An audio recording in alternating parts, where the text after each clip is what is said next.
Hey guys, welcome back to my channel. For those of you who are new, you are now tuned into Living with Shea.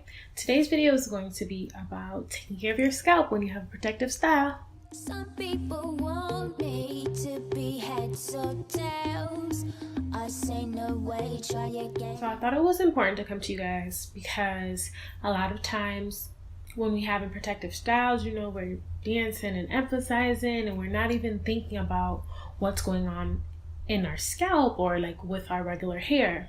And I want to touch base with you guys on seeing if you have been struggling with taking care of your hair while it's in protective style. I don't really struggle, but I am a lazy natural. And what that means is sometimes I don't really care about what's going on underneath hair. I think if you've watched my previous videos, you know that I suffer from dermatitis or seborrheic dermatitis.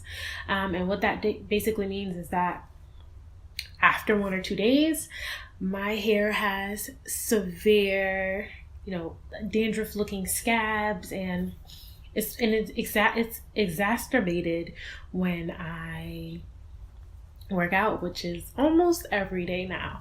It's kind of disgusting because it looks like I haven't washed my hair in weeks, but really it's just the flare-ups. So for some of you who are suffering from the same thing, or who just have really bad dandruff, or who are not really sure what to do when you have a protective style in your hair, like this, which are crochet braids, I'm going to show you what to do. So the first step is getting your hands on an antibacterial cleanser. I've done some research, and some cleansers that you use on your face are already fine because it's sensitive enough for your skin, and we don't want to forget that our scalp is essentially skin. So if you have an antibacterial soap that you use on your face, you can also use it on your scalp. Or if you have an antibacterial toner that you use on your face, you can also use it on your scalp. One of the key ingredients to look for when you are searching to see if your cleanser or toner matches that criteria for antibacterial is looking for words like tea tree or peppermint, different oils that fight bacteria can help you when you are looking to clean your scalp or cleanse your scalp of any impurities. Because I go to the gym every day, I wanted something that was a little bit stronger. So I have tea tree oil. Pure tea tree oil works just the same as using something with it in it as an ingredient. I like using pure tea tree oil because I can actually feel it tingling. I would say I have a stubborn scalp, so I want to make sure I'm feeling like something's working, even though it might be working. It feels better to know that I can feel it. So secondly, what you would need is some type of cleansing tool. Other than the cleanser or oil, you would need a cotton ball or a washcloth.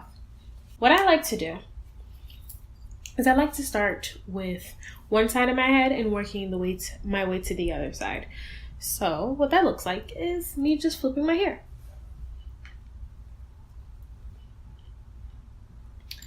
So I'm going to show you both methods. The first method is using the cotton ball.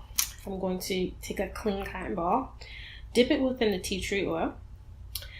Tea tree oil is also good on your face. It helps to fight bacteria and close, for my ladies or gentlemen out there who have really large pores, it helps to tighten your pores. It's not a cure, but it helps. So once I have the cotton ball moistened, I then go through my scalp, making sure that I'm getting every single section. Now this is easier because I have in crochet braids, but if I were to have in a weave and you have a net, it might be a little bit harder. So if that were the case, what I would say to do is get one of those applicator bottles, dilute or put water in the bottle to dilute the oil, because it's going to be hard for the oil to move around in the bottle on your scalp if it's not diluted. And then once you do that, just proceed to applying it to your scalp. Now, every so often you want to change the cotton ball because it gets kind of dirty. I don't know if you guys can see that. And mind you, I've had these crochet braids in not even a week yet. So that just shows you how much oil and debris and dirt is built up on my scalp. So the next option is using a washcloth. I have a toner here that I like to use. I also use it on my face. It helps with my oils and my acne. So I'm just going to rub some of that toner or pour that toner onto the cloth.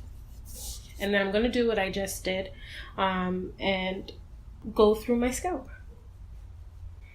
The reason why I prefer using a washcloth is because it has more surface area for me to use or work around versus the cotton ball. The cotton ball, once I do it, like go through about 2 or 3 braids, I have to switch, versus the washcloth where I can just use a different surface area. Now, if I were to use the oil on the washcloth, I wouldn't need to really dilute it because this is an area where I can just use my finger.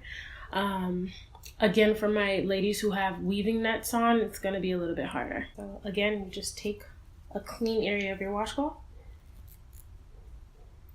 and dip it on. And proceed. Typically, you want to make sure that you're cleansing your scalp at least once a week. For those of us who are very active and we tend to perspire in our heads a little bit more often, try, probably 2 or 3 times a week. It's a lot to ask, but again, you don't want fungus living on your scalp. For those of you who have a harder time, if you can't find an applicator bottle, or, you're struggling with getting into your scalp because you have something on it that's kind of you just can't get in, I would suggest trying to wash your hair. And I mean, guys, don't kill me, but you really have to take care of your scalp. So try washing your hair with the weave in, but making sure to dry your hair. If you have to sit underneath a dryer or use a blow dryer, dry your hair before doing anything else, before going out to the grocery store, or before, going to work, because again, fungus will grow. And your hair will smell awful if it's moldy and wet. So make sure you dry your hair after that.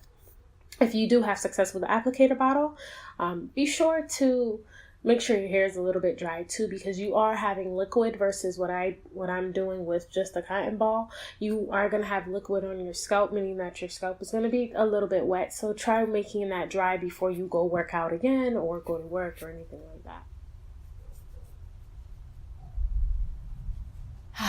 All right, and we're done. I hope you guys learned a little bit from this video. Again, it's super important to keep your scalp and your hair healthy and maintained, even though you have a protective style in, because you want that growth to be healthy. You want your new growth to be healthy. You want your scalp to remain healthy. You don't want anything growing on it that doesn't need to be there.